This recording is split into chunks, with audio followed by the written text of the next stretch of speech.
माहिती, आकडे, आजच्या जगातला परवलीचा शब्द. डेटा, त्याला इंग्रजीतला फार छान शब्द. जिसके पास डेटा है वो आज सक्सेसफुल होगा, हे नेहमी ऐकलेलं वाक्य. आपल्याकडं माहिती आली की ती अडवी तिडवी काहीतरी करायची, त्याचे आलेख बनवायचे आणि त्याच्या आधारावर विषय मांडत जायचा. म्हणजे काय मांडावं आपल्या हातात माहिती आहे म्हणून, आणि कसं मांडावं याला काही ताळतंत्र उरलेला नाहीये, विशेषतः मीडियाच्या जगात. म्हणून विश्वास उडतो बरं का. आणि मला ते मुद्दाम मांडावं वाटतं. एका मध्य प्रदेशातल्या भोपाळच्या दिव्य दैनिकात एक बातमी बघितली. बातमी होती गर्भपातावरची. फार छान आकडे दिले होते त्यात. मी त्यातलेच आकडे तुमच्यासमोर मांडणार आहे आणि त्या आकड्याचं वास्तवही तुमच्यासमोर मांडणार आहे. आकडे कसे आहेत बघा, म्हणजे तुम्हालाही काळजात धडकी भरणारे हे आकडे आहेत. बाप रे असं वाटायला लावणारे हे आकडे आहेत. महाराष्ट्रातले आणि देशातले गर्भपाताचे आकडे या दैनिकाने आपल्या समोर मांडलेले आहेत. मी तो आकडे तुम्हाला एक एक आकडा दाखवतो.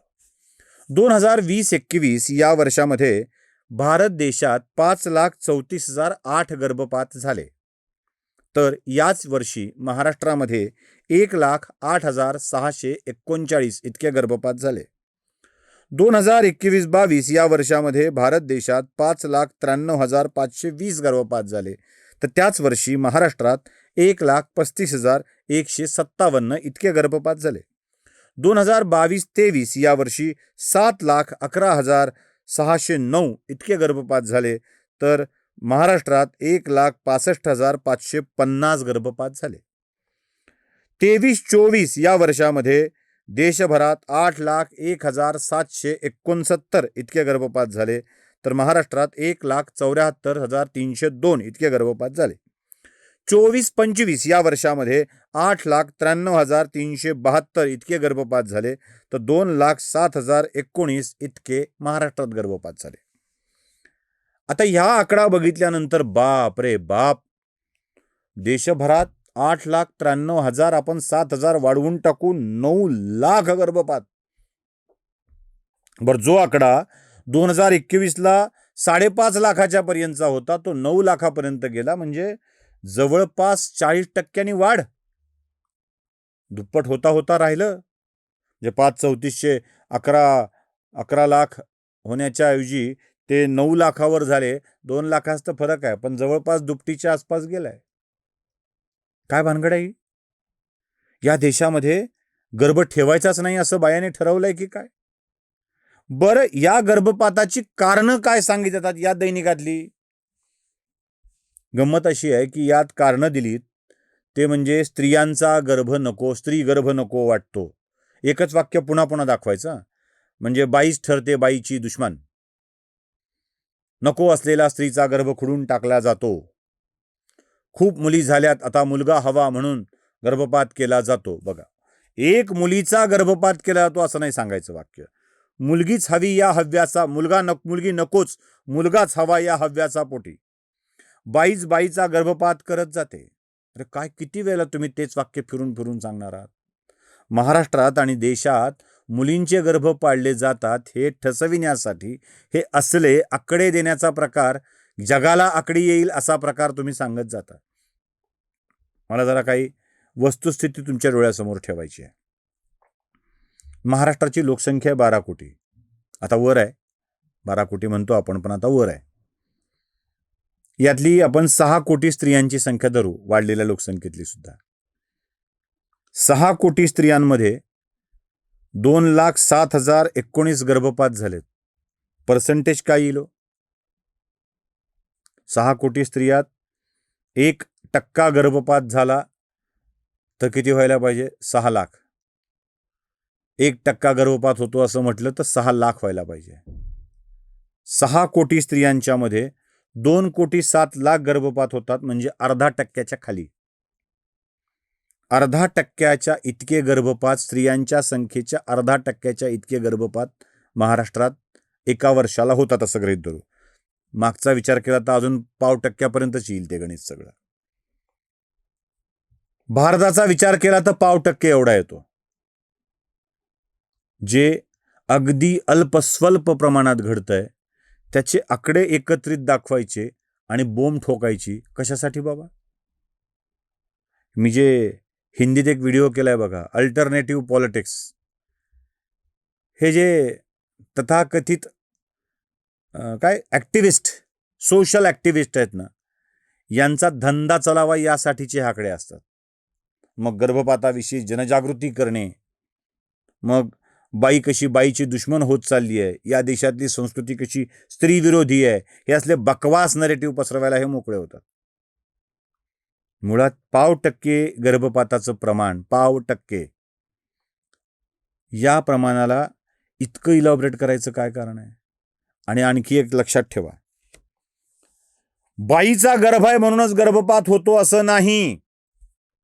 बीड, अहिल्यानगर, लातूरचा काही भाग, छत्रपती संभाजीनगरचा काही भाग, पैठण बिठण हा सगळा तालुका, परभणी जिल्हा, या भागामध्ये जवळपास लक्षावधी ऊसतोड कामगार आहे. लक्षावधी ऊसतोड कामगार आहे.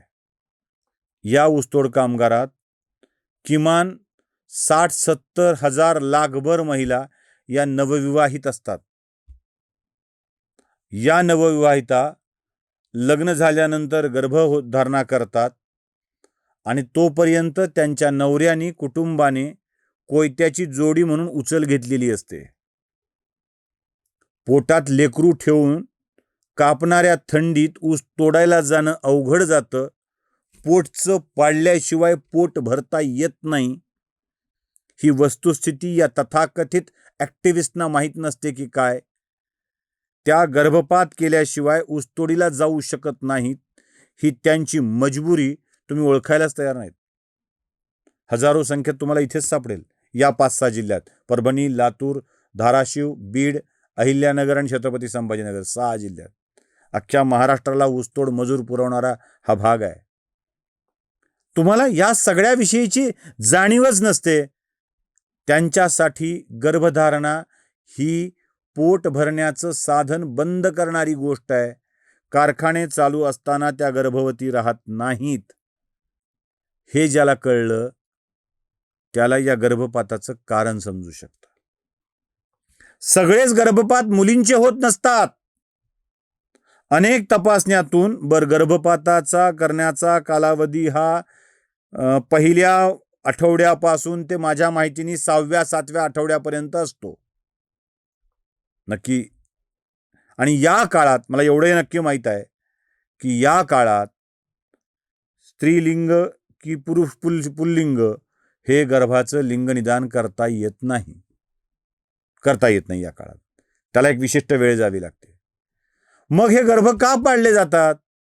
अनेक डॉक्टर सांगतात की गर्भात व्यंग आहे, पाय नीट असणार नाही, डोकं नीट असणार नाही, काहीतरी अडचण येऊ शकते, ते मुलगा वाढणार नाही, जगणार नाही.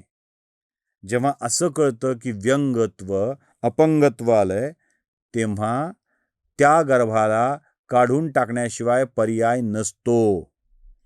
डॉक्टरांच्या परवानगीने हे गर्भ काढले जातात आणि डॉक्टरांच्या देखरेखीत ते गर्भ काढले जातात. त्यामुळं उगाच मुलीचा गर्भ आहे म्हणून काढला अशी हकाटी नका पिटू. दुसरे अवांछित गर्भ असतात. प्रेमसंबंधातून किंवा अतिप्रसंगातून, कळलं नाही म्हणून, गर्भनिरोधकाची साधने वापरता आली नाहीत म्हणून, आत्ता आम्ही तयारच नाही आहोत मूल सांभाळायला, आमची क्षमताच नाही आहे सांभाळण्याची. गरीब माणसं गर्भपात करत नाहीत. गरिबांच्या बोकांडी हे पाप टाकू नका. देवाचा आशीर्वाद म्हणून ते स्वीकारतात. आत्ता आमची प्लॅनिंगच नाही आहे असं म्हणून उच्चभ्रू कुटुंबातली मुलं मुलीच आपला गर्भपात करतात. या अवांछित गर्भपातांची संख्या किती आहे ते सुद्धा मोकळं करून घ्या, एकदा माहिती करून घ्या, मग बोला. हे जे अल्टरनेटिव्ह नरेटिव्ह पसरवण्याचा प्रयत्न आहे ना, तो हाच आहे. इथे पुन्हा डावे लिब्रांडू घुसतात आणि समाजाच्या ठेवणीलाच बदनाम करण्याचा प्रयत्न करतात. ती होऊ नये यासाठी ही माहिती घेऊन तुमच्या पुढे आलो आहे. नमस्कार.